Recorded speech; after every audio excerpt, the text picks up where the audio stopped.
40억 아시아인들의 스포츠 축제 2014 인천 아시안게임으로 가는 길. 오늘은 내년 인천 아시안게임에 처음으로 국가대표팀을 꾸려 출전하는 아시안게임의 이색 종목 크리켓에 대해 알아봅니다. 또한 인천 아시안게임 신설 경기장 중 하나로 골프와 승마, 클레이 사격 등의 경기가 열리는 드림파크 경기장을 둘러보고 종주국의 자존심을 지켜낸 대한민국 여자 태권도의 자랑 2006 도하 아시안게임 금메달리스트 권은경 선수와 2010 광저우 아시안게임 금메달리스트 노은실 선수를 만나봅니다. 마지막으로 한반도 생물자원을 보고 인천 국립생물자원관으로의 여행까지 지금부터 함께 하시죠.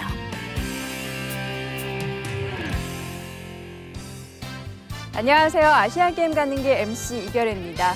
지난 7월 막을 내렸던 인천 실내무드 아시안게임 기억하시죠?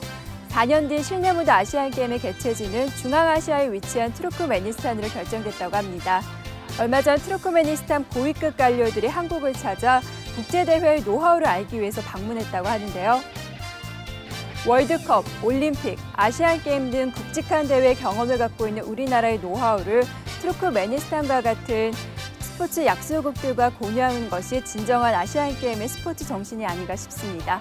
그럼 오늘도 아시안게임 가는 길 힘차게 시작해보도록 하겠습니다. 아시안게임 가는 길에서 소개해드리는 아시안게임 이색 종목 따라잡기.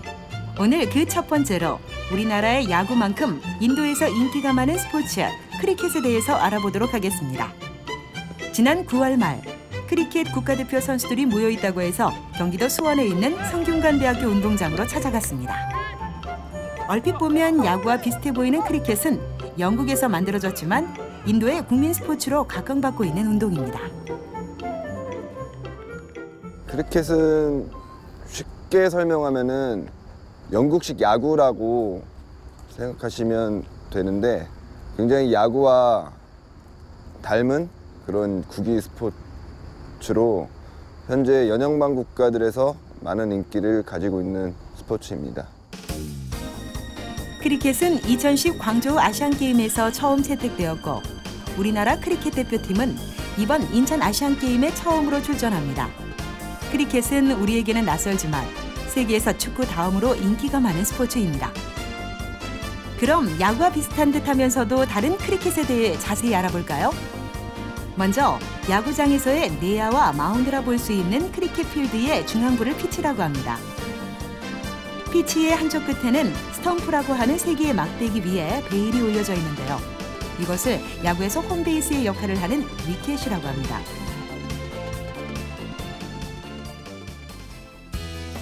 선수의 구성도 야구와는 조금 다른데요. 먼저 공을 던지는 투수는 크리켓에서는 볼러라고 합니다. 야구와 마찬가지로 강력한 투구를 위해 짚고, 변화구 등 다양한 구위를 위한 그립을 선택하여 던집니다. 볼러는 멀리서부터 달려와서 위켓을 향해 공을 던집니다. 이때 팔꿈치를 구부려서는 안 되고 크리스라는 선을 넘어서도 안 됩니다. 또한 공은 반드시 피치에 한 번 바운드 되어야 한다는 점도 야구와는 다른 규칙입니다. 타자의 역할을 하는 선수를 배트맨이라고 합니다. 배트맨은 위켓을 보호하기 위해 공을 쳐내는 역할을 합니다. 공을 치고 양쪽에 있는 두 배트맨이 서로 각기 다른 방향으로 달려가면 점수가 올라가는 방식입니다. 야구에서 포수 역할을 하는 선수는 위켓키퍼입니다. 볼러가 공을 던졌을 때 볼이 빠지지 않게 하는 것이 주 역할입니다. 야구와 가장 다른 점은 바로 위켓이 있다는 점입니다. 투수가 던진 공이 타자 뒤에 있는 위켓에 맞췄을 때 바로 이제 공 하나에도 타자는 아웃을 당할 수 있고 한 경기에 그 아웃 카운트 하나로 경기가 끝나기 때문에 조금 더 신중한 플레이를 해야 될 것 같습니다. 예, 돼야 됩니다. 알고 보면 더욱 재미있는 크리켓. 이제 크리켓에 대해 조금은 익숙해지셨나요? 알면 알수록 박진감 넘치는 매력 때문에 정말 인도의 국민 스포츠가 될 만하다라는 생각이 드는데요. 국가대표 선수들은 이런 크리켓의 매력에 빠져 오늘도 열심히 구슬땀을 흘리며 연습에 매진하고 있습니다. 제가 크리켓에 대해 제일 매력을 느낀 점은 일단 그 스포츠맨십이 제일 중요하다고 생각합니다. 크리켓은 그 다른 스포츠에는 있지 않은 그런 매너나 그런 서로 그 존중하는 그런 문화가 가득해서 제가 그게 제일 큰 매력을 느꼈고 50점을 냈을 때, 100점을 냈을 때 이렇게 50 단위로 점수를 냈을 때 그때 같은 경우는 이제 상대방 선수도 이제 거의 이제 박수를 쳐주고 그런 이제 스포츠 크리켓만의 문화가 있어요. 이처럼 많은 매력을 가진 크리켓이지만 아직 대중들에게 생소한 종목인데다 이제 막 시작하는 단계인 만큼 제대로 된 경기장이 없는 등 어려운 점이 많습니다. 이번 인천 아시안게임에서 대표팀을 꾸리게 되면서 최근 체육계에서는 많은 관심과 지원이 이루어지고 있는데요. 그 단적인 예로 얼마 전에는 크리켓을 정말 사랑하는 나라 인도로 직접 전지훈련을 가서 크리켓 강국의 면모를 체험하고 돌아왔다고 합니다. 비록 우리는 최약체 팀이긴 하지만 선수들의 각오는 아주 다부진데요. 물론 현실적으로 보면 어려울 수 있지만 저희가 하는 훈련이나 여러 가지 그런 노력을 충분히 부으면 다른 한국 대표 선수들이 보여줬던 것처럼 충분히 가능성이 있다고 생각하기 때문에 죽는다는 각오가 아니면은 또 이뤄낼 것 같아요. 좋은 성과를. 대부분의 사람들이 불가능하다고 보지만 그래도 저희는 저희의 열정과 기적을 믿고 있습니다. 알고 보면 재밌는 크리켓! 대한민국 크리켓 화이팅! 이번 순서는 인천 아시안게임 신설 경기장들을 둘러보는 시간입니다. 오늘은 수도권 매립지에 건립 중인 드림파크 경기장을 찾아가 봤습니다. 수도권 매립지는 1978만 7천 제곱미터의 대규모 폐기물 매립장입니다. 사용 종료된 제1매립장에 님비 혐오 시설로 인식된 매립지의 이미지 개선 및 사후 관리의 일환으로 친환경 드림파크 조성 사업을 추진 중이었습니다. 드림파크란 서울, 인천, 경기 등 수도권 지역에서 발생하는 폐기물을 매립한 지역으로 폐기물 매립 후에 공원을 조성하고 있습니다. 동지역에 인천시의 2014 아시안게임 유치에 따라 친환경적인 국제적인 경기장을 조성하고 있습니다. 혐오 시설로 인식되어 있는 쓰레기 매립지를 시민들의 일상적인 공간으로 인식될 수 있도록 환경 관광 명소로 만들어가고 있는데요. 친환경적인 대회를 표방하는 2014 인천 아시안게임의 모토와도 가장 잘 어울리는 경기장이라고 할 수 있습니다. 드림파크 경기장에서는 골프, 승마, 수영, 클레이 사격 등의 경기가 열립니다. 현재 골프장은 거의 완공 단계로 개관을 앞두고 있으며 아시안게임을 비롯한 다양한 스포츠 행사에 활용될 예정입니다. 세계 최대의 매립지에서 아시아인이 주목할 최대의 친환경 경기장이 될 드림파크 경기장의 모습이 기대되지 않으시나요? 드림파크 골프장은 총 36홀로서 드림 코스 18홀, 7,031야드, 그리고 파크 코스 18홀, 7,025야드로 총 36개 홀로 이루어진 정규 골프장입니다. 드림파크 골프 경기장은 대한골프협회 코스 레이팅 결과 PGA 수준의 코스 난이도를 갖췄다는 평가를 받았다고 합니다. 거기에 친환경적인 특성까지 더해져 더욱 의미 있는 경기장이 완성되었습니다. 일반 골프장과는 달리 자연을 훼손하지 않고 폐기물을 매립한 매립장 위에 조성함으로써 친환경적이라고 할 수 있겠습니다. 드림파크 경기장 내에는 수구 경기가 열릴 수영장도 건설 중입니다. 수영장은 현재 한창 공사가 진행 중이었습니다. 국제 규격에 맞는 수영장으로서 인천 아시안게임에서 박진감 넘치는 수구 경기가 펼쳐질 예정인데요. 대회 이후에도 주민들이 너무나 좋아할 생활체육시설이 되겠죠? 2014년 인천 아시안게임 경기를 위한 수영장을 보고 계십니다. 그런데 수영 경기는 문학경기장에서 치러지게 되고요. 지금 보시는 건물에서는 수구 경기만 치러지게 됩니다. 기본적으로 저희는 수영장을 건설하고 있기 때문에 국제 규격의 50m 25레인을 갖추고 있습니다. 완성될 드림파크 수영장의 모습이 정말 기대되는데요. 현재 부대 토목 공사 끝난 이후에 보시는 대로 골조 공사가 진행되고 있고요. 통합 공정률은 32% 정도 진행하였습니다. 이번에는 드림파크 내에 건설되고 있는 승마 경기장입니다. 승마 장애물, 마장마술, 종합마술 경기장 등이 이곳 드림파크 안에 건설될 예정인데요. 특히 녹색 바이오 단지 인접 부지를 활용한 승마장은 휴양, 레저, 문화 등 문화체육공간으로 구축될 것입니다. 수영장과 동일하게 내년 6월 완공을 목표로 보다 수준 높은 아시안게임 승마 경기를 치르기 위해 최선을 다해 꼼꼼하게 공사를 하고 있다고 합니다. 승마도 우리나라에 우수한 선수들이 많은 종목인데요. 국민 여러분의 더욱 큰 관심이 필요하겠죠.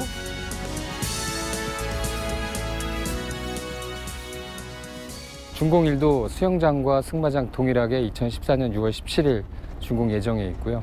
준공 이후 3개월간의 시범 운영 기간을 거쳐서 9월 19일부터 열릴 인천 아시안게임 경기대회를 치를 계획입니다.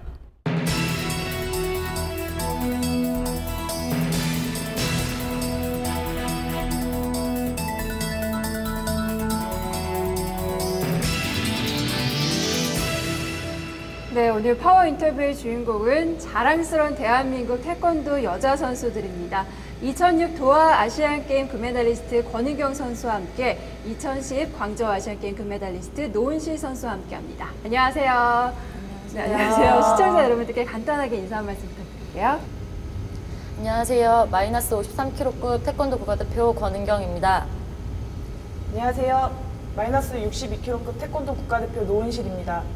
네, 두 분 다 이렇게 한 소속팀에서 훈련하고 계시잖아요. 권은경 선수가 언니 맞으시죠? 네. 어렸을 때부터 중학교 때부터 뭐 각종 대회에서 상을 휩쓰면서 이름을 날리셨는데 그때 기대를 한 몸에 받고 또 2006년 아시안게임에서 금메달을 따셨어요. 그렇죠? 네, 그때 기분이 어떠셨나요? 그때는 조금 어린 나이기도 했었고 아시안게임이라는 게 그렇게 큰 줄 잘 몰랐는데 이제 시합을 임하면서 경기장 가서 그렇게 큰 대회라는 것도 알았고 또 운 좋게 또 우승도 해서 참 감격했던 것 같아요. 좋았던 것 같습니다. 한국 여자 태권도 경량급의 간판 스타였던 권은경 선수. 어릴 때부터 주목받던 그녀는 2006 도하 아시안게임에서 당당히 금메달을 목에 걸었습니다. 아쉽게도 또 그 다음 올림픽에서는 또 부상 때문에 동메달을 그치셨잖아요. 또 그때도 뭐 국민들의 기대를 한 몸에 받았을 텐데 부담감 좀 있지 않으셨나요? 처음 도하 때보다는 조금 덜했던 것 같은데 그래도 그 전에 느꼈던 걸 알기 때문에 꼭 우승하고 싶었던 욕심은 더 컸던 것 같아요. 근데 아쉽게 다쳐서 시합을 마무리를 다 못해서 조금 많이 아쉽긴 했었습니다. 노은실 선수는 금메달을 땄었던 2010년 광저우 아시안게임이 국가대표 일진으로서는 첫 경기였잖아요. 저희가 알기로는 뭐 국제대회보단 국내에서 국가대표 선발전이 더 치열하다고 들었거든요. 실제로 분위기가 어떤가요? 제가 그동안 국가대표 선발전을 하면서 이제 일진으로 선발된 게 처음이었는데요. 제가 그 당시에도 선발될 때가 계속 이긴 게 아니라 패자부활전에서 올라갔기 때문에 꽤 많은 경기도 치렀고 했는데 너무나 잘하는 선수들이 많아가지고 제가 선발될지도 모르고 그냥 무작정 열심히 했던 것 같아요. 어릴 때부터 운동을 마냥 좋아했던 태권 소녀 노은실 선수. 하지만 광저우 아시안게임에 나갔을 때만 해도 그녀의 금메달을 점치는 사람들은 많지 않았습니다. 그렇게 치열하게 또 국가대표 선수가 돼서 광저우 아시안게임에 나가게 됐잖아요. 광저우에서도 금메달도 따셨는데 그때 과정이 참 힘들었어요. 부상도 당하시고 또 뭐 비디오 판독도 있고 한데 그 과정에서부터 금메달을 따셨을 때까지 기억하시나요? 네.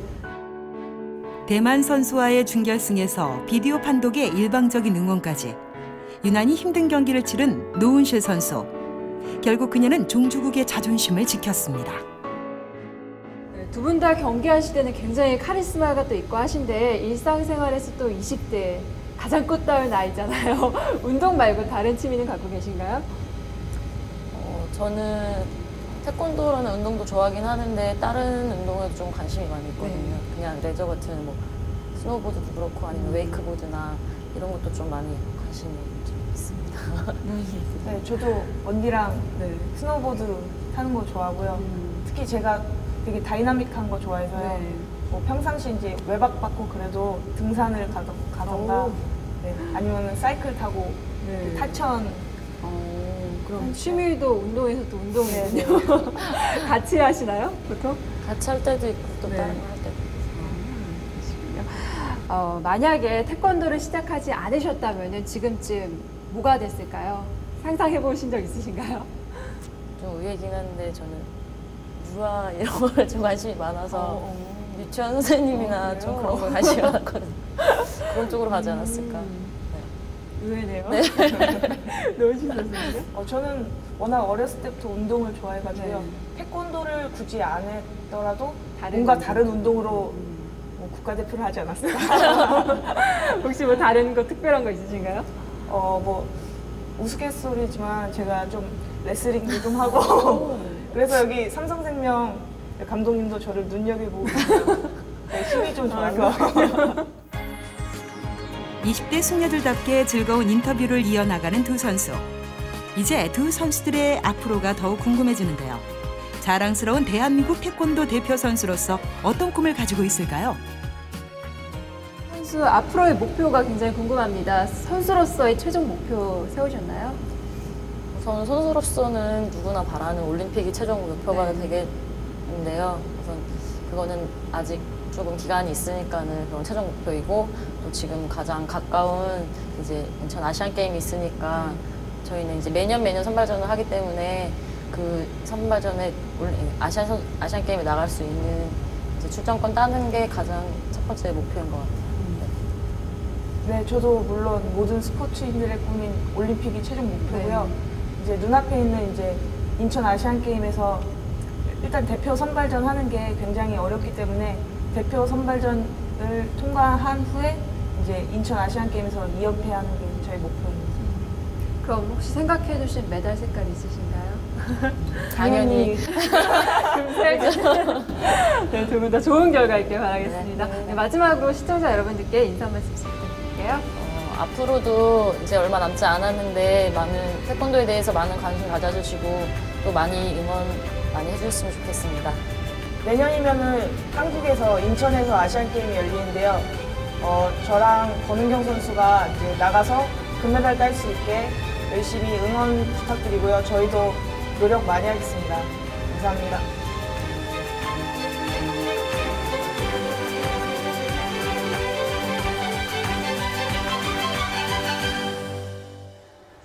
우리가 살아가고 있는 이 지구상에는 얼마나 많은 생물체들이 존재하고 있을까요?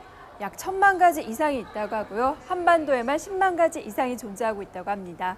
이 모든 생물체들이 우리가 살아가는 데 꼭 필요한 존재라고 하는데요. 한반도에서만 서식하는 자원들을 관리하고 보관하는 곳이 있다고 해서 인천으로 찾아봤습니다. 그럼 저와 함께 인천 국립생물자원관으로 함께 떠나가 보시죠. 인천시 서구 경서동 종합환경연구단지 내에 위치한 국립생물자원관. 이곳은 우리나라에 서식하는 다양한 자생생물의 발굴 및 연구, 전시가 동시에 이루어지는 곳입니다. 국립생물자원관은 국내 유일의 한반도 자생생물 전문 전시관으로서 동양 최대 규모를 자랑한다고 하는데요. 한참 곤충과 동물들을 좋아하는 어린이들의 살아있는 자연학습장으로 각광받고 있습니다.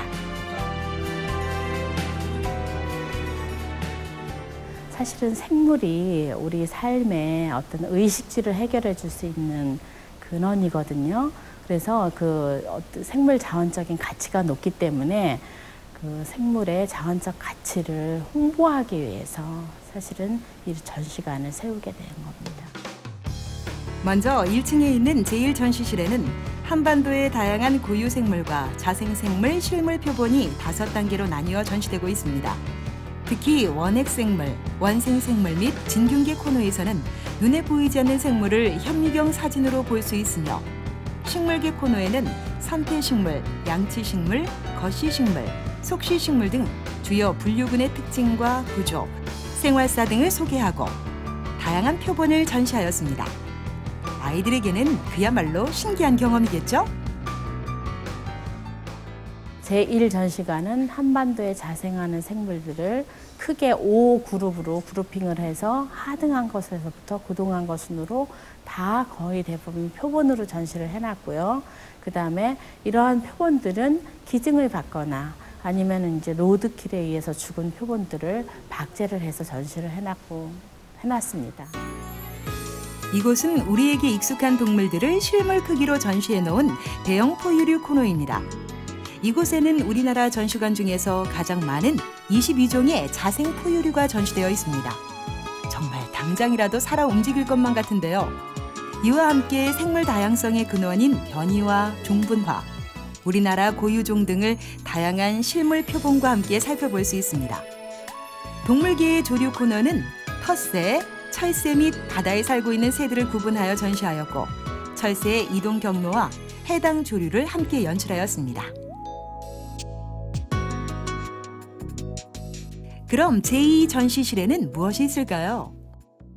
제2전시관은 이제 1층에 그 1전시실에 있는 다양한 생물들이 어디에 사는지 서식지 개념의 생태계를 디오라마로 연출을 해놨습니다. 2층에 있는 제2전시실에는 생태계의 모습을 디오라마 기법을 이용하여 전시해 놓았는데요. 개, 조개 등 갯벌에 사는 다양한 생물을 만나볼 수 있는 갯벌 생태계. 우리나라 중부지방의 산림에 살고 있는 생물의 생태계를 전시해 놓은 산림 생태계.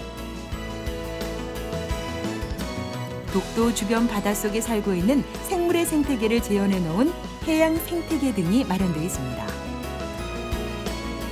제3전시실은 생물의 소중함과 생물 자원이 어떻게 이용되는지, 그리고 생물 다양성의 보존이 왜 중요한지에 대해 자세히 알기 쉽게 설명해 놓은 곳입니다.